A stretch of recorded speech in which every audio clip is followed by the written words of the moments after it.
مؤسس جامعة مظهر العلوم الياسين.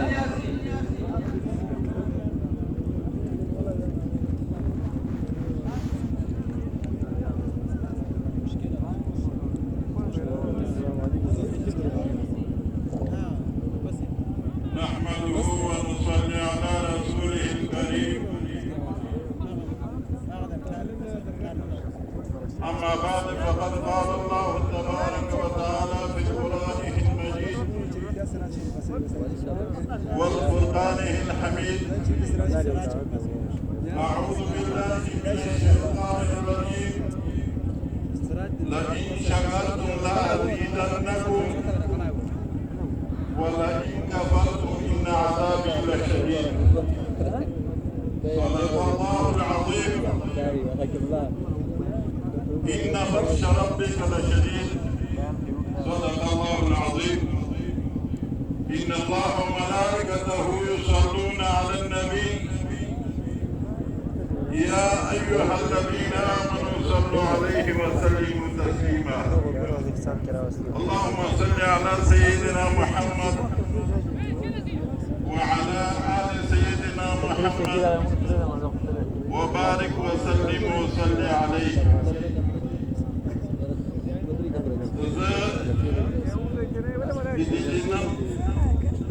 لوی عظیم شان جلسه د فارغین محاضراتو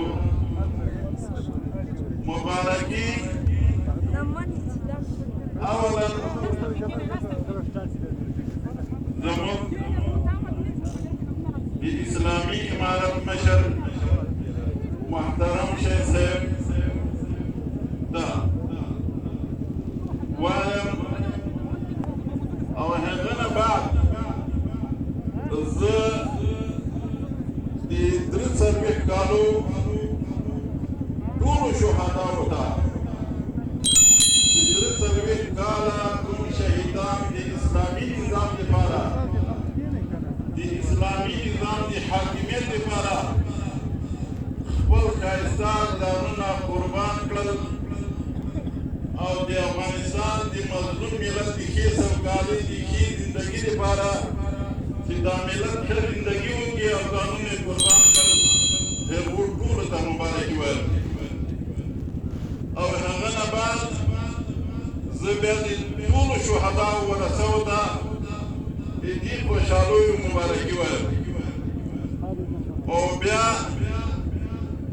د دې حاضر مجلس سامعینو ته د دې خوشحال مجلس او د دې بابرکت مجلس مبارکي وایم.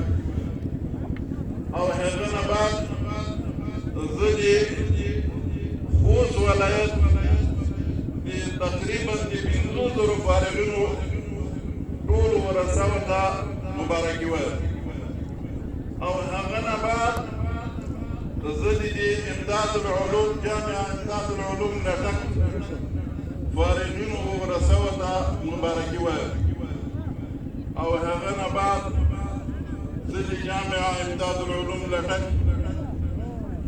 ټولو استادانو ته او خصوصا شيوخ کرام او علماء کرام ته او بیا خصوصا محترم شیخ صاحب ولي ته چې د دې مدرسې په خدمت کې ده او د مدرسې استادان او شيوخو ډېر تکالیف یې سړي الله جل جلاله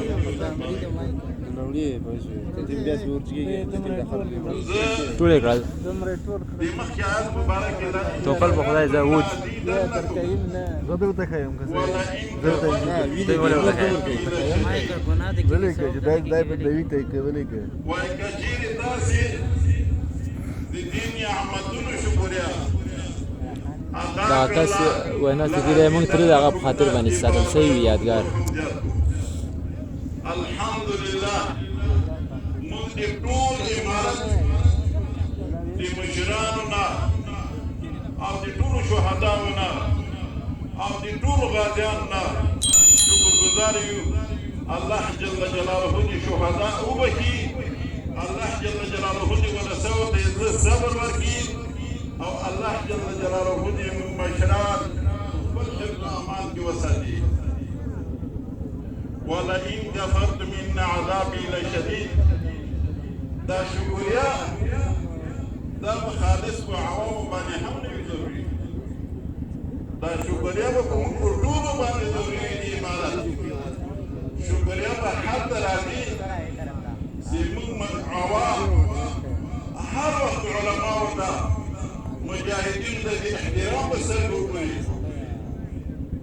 خو علما مشران والیان مجاهدین والدین هغه به څنګه وګوري؟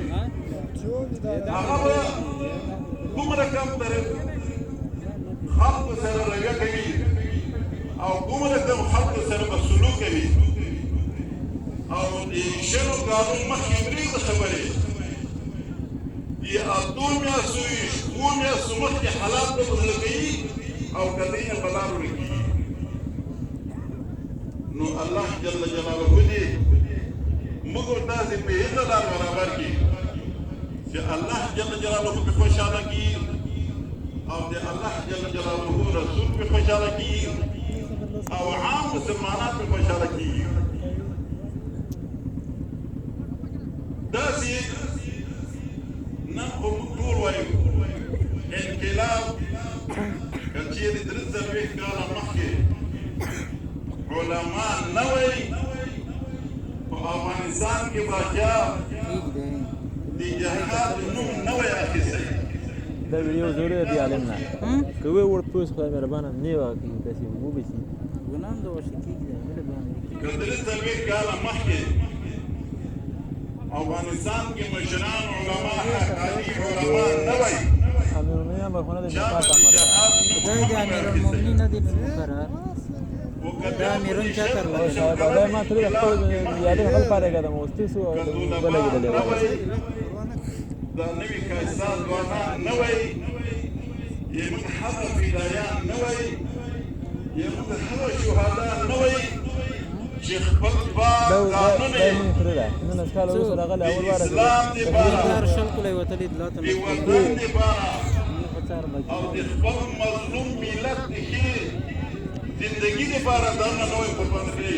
د انقلاب هم د خوشحالي په نوم چا نه وتلی خو الله جل جلاله دغه نعمت خو خبره دا ده چې موږ تاسو امام ابو حنیفه رحمت الله علیه یو ماشوم ته وایي او ماشوم پام کوه چې ونه لوېږي پام کوه چې ونه لوېږي خوب پسې ماشوم امام ابو حنیفه رحمت الله علیه ته فرمایي وایي خیر ده که زه وپوهېږم زه یو ماشوم یم پښه به مې ماته شي لاس به مې مات شي خو پام کوه ای امام صاحبه چې ته ونه پوهېږې خدای ناکرده که زه